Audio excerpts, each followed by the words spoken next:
তুমি যদি সোশ্যাল মিডিয়াতে একটু অ্যাক্টিভ থেকে থাকো তাহলে এই ভিডিওটা নিশ্চয়ই এতদিনে তুমিও দেখেছো, যেখানে একজন বিবাহিত মেয়ে তার বরের সামনে এক প্রকার ন্যাকামো করেই মাংসকে মাংক বলে চলেছে। ভাই হ্যাঁ নাচো ভাই মাংকো ভাই মাংকো ভাই সেই নাচ তো মাংকো ভাই এই দেখো।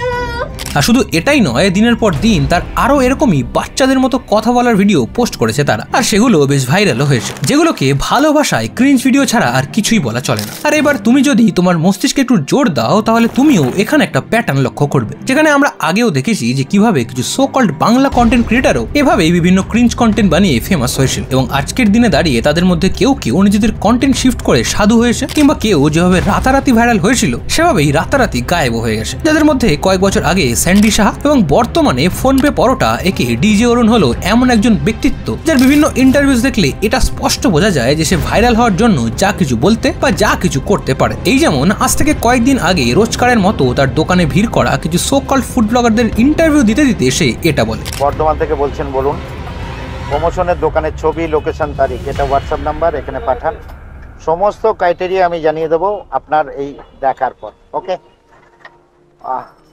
এটা ওই দোকান মেয়ে দেখলে যেরকম মেয়ে দেখে রেট হয়, মেয়ে দেখলে যেরকম মেয়ে দেখে রেট হয়, মেয়ে দেখলে যেরকম মেয়ে দেখে রেট হয় সেরকম দোকান দেখে রেট হবে।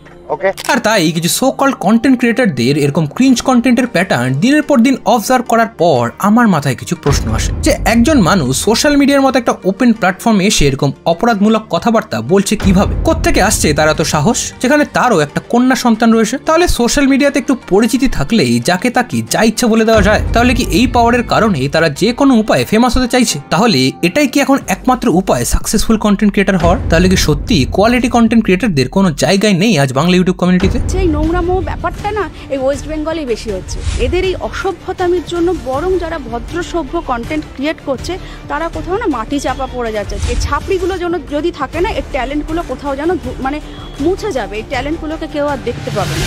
আর তুমিও যদি এই বিষয়গুলোকে নেহাতি এন্টারটেনমেন্ট হিসাবে নিয়ে থাকো তাহলে তুমি একটা মস্ত বড় ভুল করছো। আর তাই বেশি দেরি না করে আমি এই সমস্ত প্রশ্ন, যেগুলো আমি শিওর তোমার মনে কখনো না কখনো তো এসছেই, সেই সমস্ত প্রশ্নের উত্তর খুঁজতে বেরিয়ে পড়ি। আর বেশ কয়েকদিন ধরে রিসার্চ করার পর আমি এরকম কন্টেন্ট ক্রিয়েটারদের যে ডার্ক রিয়েলিটি খুঁজে পাই সেগুলো জানলে তুমিও রীতিমতো চমকে যেতে বাধ্য। তাই সেই সমস্ত কিছু জানতে হলে আজকের এই ভিডিওটা শেষ অবধি দেখো। একটা সময় ছিল যখন বাংলা কিংবা হিন্দি ইউটিউবে ইউটিউবার মানেই হয় টেক ভিডিওস, নইলে কমেডি স্কেচ ভিডিওস বা ভাইন্স, নইলে ট্রাভেল ব্লগকেই বোঝানো হতো। সেটা এই দিনের পর দিন যত কন্টেন্ট ক্রিয়েটারদের সংখ্যা বাড়তে থাকলো ততই মানুষের ক্রিয়েটিভিটি এবং তার সাথে সাথে ক্রিঞ্জ লেভেলও বাড়তে থাকলো, যেখানে একসময় এরকম ক্রিঞ্জ ভিডিও বানাতে মানুষ দুবার ভাবতো, কিংবা লজ্জাতে এরকম ভিডিও বানানোর কথা তারা স্বপ্নেও ভাবতে পারতো না, সেখানে আজকের দিনে দাঁড়িয়ে হিন্দিতে কেউ ড্রেনে নোংরা জল খাচ্ছে, আর বাংলাতে কেউ নিজেদের ঢোল নিজেই পিটিয়ে নিজেকে সেলিব্রিটি ভাবছে, কিংবা কেউ একজন বিবাহিত হয়েও বাচ্চাদের মতো ন্যাকামো করে মাংসকে মাংকো মাংকো বলে চলেছে। বাবাই বাবাই বাবাই বাবাই বাবাই।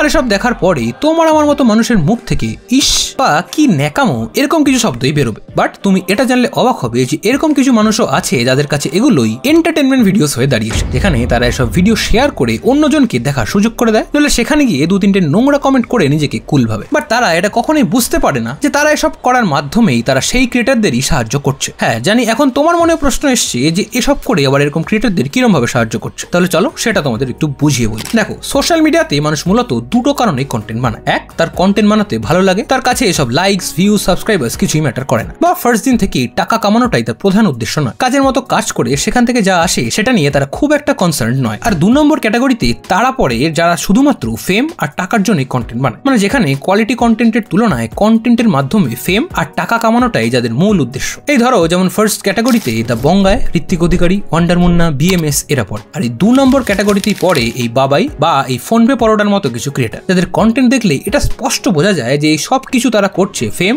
ভিউজ আর লাইকস এর জন্য, নইলে যেই ভিডিওটা নিয়ে তাকে সবচেয়ে বেশি ট্রোল, রোস্ট এবং ক্রিটিসাইজ করা হয়েছে সেটাকে কেউ তাদের প্রোফাইলে পিন করে রাখে। আসলে এই ভ্লগি রাহুল বলে চ্যানেলটার ওনার রাহুল এবং সোনালী নামের দুজন স্বামী স্ত্রী, আর সেই কারণেই রাহুল তার বউকে ভালোবেসে বাবাই বলে ডাকে। হ্যাঁ জানি এই বাবাই ডাকটা তুমিও এর আগে কোন এক সো কল্ড কাপল ব্লগারদের মুখে শুনেছো, এবার এদের এই বাবাই নামটা তাদের থেকে ইন্সপায়ার্ড কিনা সেটা একমাত্র তারাই বলতে পারবে। আর এই নতুন বাবাইদের কন্টেন্ট হলো ডেইলি তার বাবাই যে যে সমস্ত কার্যকলাপ করছে সেটা রেকর্ড করে তাদের ফেসবুক পেজে পোস্ট করে। আসলে এদের কন্টেন্ট প্রথম দিন থেকে এরকম ছিল না, যেখানে এরা প্রথমে প্রপার ডেইলি ভ্লগ করতো বা অ্যাটলিস্ট করার চেষ্টা করতো। মানে বিয়ের আগে অব্দি ডেইলি ভ্লগিং তাদের কন্টেন্ট ছিল, সেটা তাদের পুরনো শর্টস গুলো দেখলেই বোঝা যায়। সকালে গেছিলাম আমরা রাস্তা দিয়ে কিছু ভিডিও শুট করতে, ওই সময় গিয়ে এই যে কি করে থাকবো না ঘুমাই। বাবা এটা কি বার্থডে গার্ল নাকি?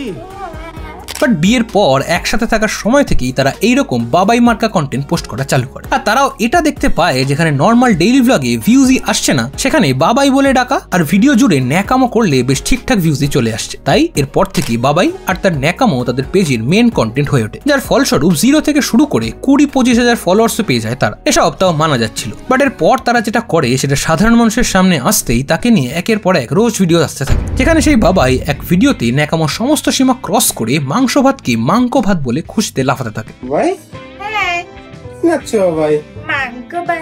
মাংকো ভাত সেই নাচ তো। মাংকো ভাত এই দেখো।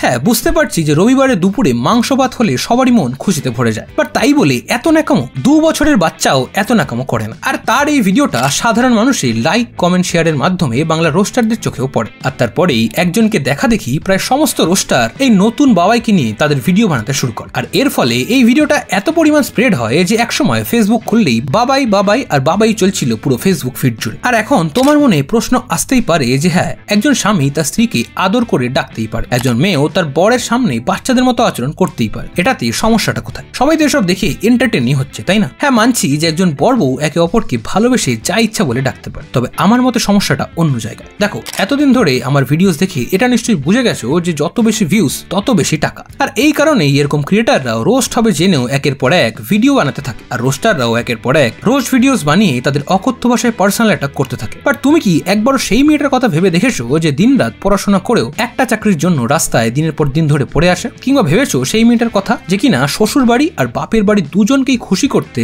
একজন হাউস ওয়াইফ হিসেবে পায়ের উপর পা তুলে লাইফ লিড না করে চাকরি করছে তার 2 পরিবারকে সাপোর্ট করার জন্য? আর অন্যদিকে এরকম কিছু মানুষ বিয়ে করে হাউস ওয়াইফ হওয়াটাকেও মনিটাইজ করে নিয়ে এসে এরকম ক্রিঞ্জ কন্টেন্ট বানিয়ে, যাদের দেখা দেখি অনেকেই ফেমাস হওয়ার লোভে এরকম বা এর থেকেও ক্রিঞ্জ কন্টেন্ট বানিয়ে এটা ভাবে যে ও যখন এরকম করে টাকা ইনকাম করছে তাহলে আমি কেন করব না। আর সেই ভাবনা থেকে দিনের পর দিন আরো নোংরা কন্টেন্ট বানিয়ে সোশ্যাল মিডিয়াটাকে আজ এরকম একটা প্ল্যাটফর্ম বানিয়ে ফেলেছে এরা। আর সেই কারণেই ফোনপে পরোটা বা ডিজে অরুণের মতো কিছু মানুষ অন ক্যামেরা মেয়েদের অবজেক্টিফাই করতেও 2 বার ভাবে না, যার কারণে সে রিসেন্টলি এটা বলে। প্রমোশনের দোকানের ছবি, লোকেশন, তারিখ, এটা হোয়াটসঅ্যাপ নাম্বার, এখানে পাঠান। সমস্ত ক্রাইটেরিয়া আমি জানিয়ে দেবো আপনার এই দেখার পর। ওকে, এটা ওই দোকান মেয়ে দেখলে যেরকম মেয়ে দেখে রেট হয়, মেয়ে দেখলে যেরকম মেয়ে দেখে রেট হয়, মেয়ে দেখলে যেরকম মেয়ে দেখে রেট হয়, সেরকম দোকান দেখে রেট হবে। ওকে, এই অরুণ নস্কর ওরফে ডিজে অরুণ হলো এমন একজন দোকানদার যে তার খাবারের জন্য কম, উল্টে তার ভাট বকার জন্য বেশি ফেমাস। তার দোকানের খাবার এতটাই আনহাইজিনিক যে সেই দোকানের খাবার একবার খেলে নেক্সট বার খাওয়ার আগে তোমাকে 2 বার ভাবতে হবে। মা কালী দিব্যি বলছি, মানে এভারেজ পরোটা পিওর ভাট বকার জন্য যায়, বিশ্বাস করুন। এবার আমার মতো তোমার মনে যদি এই প্রশ্নটাই আসে যে তার নাম ডিজে অরুণ কেন, তাহলে সেই প্রশ্নের উত্তর তার নিজের মুখ থেকে শুনে না। ডিজে লেগের অর্থটা হচ্ছে আমার কাছে ডিজে সাউন্ড আছে, এর জন্যই ওখান থেকে আমি উৎপত্তি করেছি। ডিজেও পাওয়া যায় এবং সাউন্ড, লাইট সাউন্ড যেটুকু যা পাওয়া যায়। যেমন তার নিজের এরকম অদ্ভুত নামের পেছনে কোনো লজিক নেই, তেমনই তার দোকানের নামের পেছনেও কোনো লজিক নেই। নইলে কারো দোকানের নাম ফোনপে পরোটা হয়? আসলে এই ডিজে অরুণ বহু বছর ধরে পরোটার দোকান চালিয়ে এটা বুঝে গেছে যে তার সেই নর্মাল পরোটা আর পাবলিক নিচ্ছে না, তাই তাকে কিছু একটা হাটকে করতে হবে তার এই নর্মাল বিজনেসটাকে সর্বসাধারণের কাছে পৌঁছে দেওয়ার জন্য। আর তাই কাকুও সেটাই করলো যেটা সবচেয়ে ইজি আর যেটা করলে সবচেয়ে জলদি রেজাল্টও পাওয়া যায়, and that is cringe videos বানানো। সেখানে এরপর থেকে যখনই বিভিন্ন ফুড ব্লগার্সরা তার দোকানে ভিড় করতে থাকে তখনই সে তার বিভিন্ন ইন্টারভিউতে তার নানান ভাটবাজি কথাবার্তা বলতে থাকে, যেমন তার 400 কোটি ফেস ভ্যালু, তার পরোটা বিশ্ববিখ্যাত, কিংবা সে ইন্ডিয়ার মতো বিদেশেও অনেক ফেমাস। ক্যামেরাম্যান জলদি ফোকাস করো, ইন্টারন্যাশনাল সেলিব্রিটি দাঁড়িয়ে গেছে। প্রতিদিন কালার চেঞ্জ হয়, আমি খোলস পাল্টাই, খোলস। আমি পারলে সবকে বাজিয়ে দিতে পারি, টং টং টং টং। কিংবা কখনো সে বলে তার নামে বাংলাদেশে পার্ক তৈরি করা হচ্ছে, এরপর সে কখনো তার ইতালির ভিসা দেখাতে থাকে, কিংবা তার বলিউড থেকে অফার এসছে সেটাও জনসমক্ষে জানাতে থাকে। মানে তুমি যদি তার বিভিন্ন ভিডিওস দেখতে থাকো তাহলে দেখতে পাবে যে সেখানে একটা জিনিস খুবই কমন, এন্ড দ্যাট ইজ তার ওভার কনফিডেন্স আর লোকদের ছোট করা। যেখানে সে যা বলছে সেটা যে হাজার হাজার মানুষ দেখছে বা শুনছে সেটা সে হয়তো বারবারও ভুলে যায়। এই যেমন পাটুলির ব্যবসায়ীদের যা ইচ্ছা তাই বলার জন্যই পাটুলির ব্যবসায়ীরা মিলে তাকে বেশ জব্দ করেছিল। তারপর থেকে তাকে পাটুলিতে খুব একটা দেখা যায় না। পাটুলি বিশ্ব বাংলার সমস্ত দোকানদারকে এটাই বলছি, যদি কোনো খারাপ কমেন্ট করে থাকি তো সরি। কিংবা কখনো মেয়েদের সাথে অশ্লীল ভিডিওতেও তাকে দেখা যায়, কিংবা কখনো বিড়ি সিগারেট থেকে শুরু করে মদ খাওয়াতেও সে পিছু পা হয় না।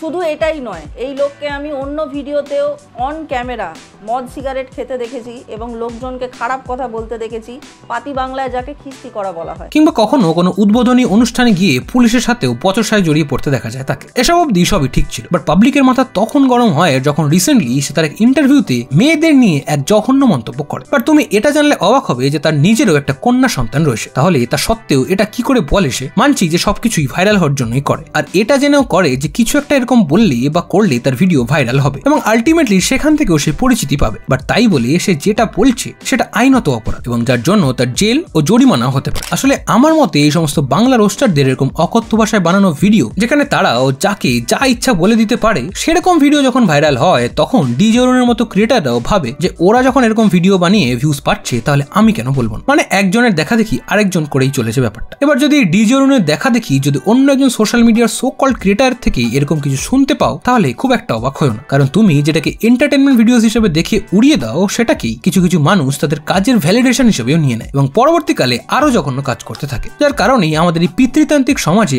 আজও মেয়েরা আনসেফ, যেখানে কেউ তাদের নিষিদ্ধ পল্লীর মেয়ে কিংবা তাদের ক্যারেক্টার সার্টিফিকেট দিতে দুবার ভাবেন। আর এসব যদি তোমারও এন্টারটেনমেন্ট মনে হয় তাহলে একবার ভাবো, যদি তোমার বাড়ির মা কিংবা তোমার বাড়ির বোন কিংবা তোমার গার্লফ্রেন্ডের সাথে এরকম হয় তাহলে তোমার কেমন লাগবে? আসলে আমরা এরকম, যতক্ষণ না আমাদের বাড়ির বা আমাদের প্রিয়জনদের সাথে এরকম কিছু একটা হচ্ছে ততক্ষণ অব্দি আমাদের এসব গায়েও লাগে না, আর আমরা এগুলোকে সো কল্ড এন্টারটেনমেন্ট হিসেবে নিয়ে থাকি, যার ফলে এই ধরনের ক্রিয়েটার এবং তাদের এরকম ভুলভাল মন্তব্য করার পরিমাণ দিনের পর দিন বেড়েই চলেছে। তাই হয় এদের এগেনস্টে স্টেপ নাও, নইলে এদের দেখা বন্ধ কর, কারণ এর থেকেও আরো অনেক ভালো এন্টারটেনমেন্টের অপশন তোমার কাছে রয়েছে। আর তাই আমি অ্যাডভোকেট সঙ্গীতা দাস জানা ম্যাডামকে এই বিষয়টা নিয়ে একটু দেখার অনুরোধ করব এবং এটা অনুরোধ করব যেন ডিজে অরুণের মতো মানুষকে এটা বুঝিয়ে দেওয়া হয় যে তিনি যেটা বললেন সেটা আইনত দণ্ডনীয় অপরাধ। অরুণ নস্করের বলা এই কথাগুলো সম্পর্কে এবং এই ভিডিওটি সম্পর্কে আমি অভিজ্ঞ আইনজীবীর সঙ্গে কথা বলেছি নিজে, আর তার সঙ্গে আলোচনা করে আমি যা জানলাম সেগুলো বলে দিচ্ছি। ভারতীয় ন্যায় সংহিতা অনুযায়ী এই ভিডিওতে বলা কথাগুলোর বিরুদ্ধে ভারতের যে কোনো নাগরিক স্বতঃপ্রণোদিত হয়ে আইনি মামলা রুজু করতে পারেন।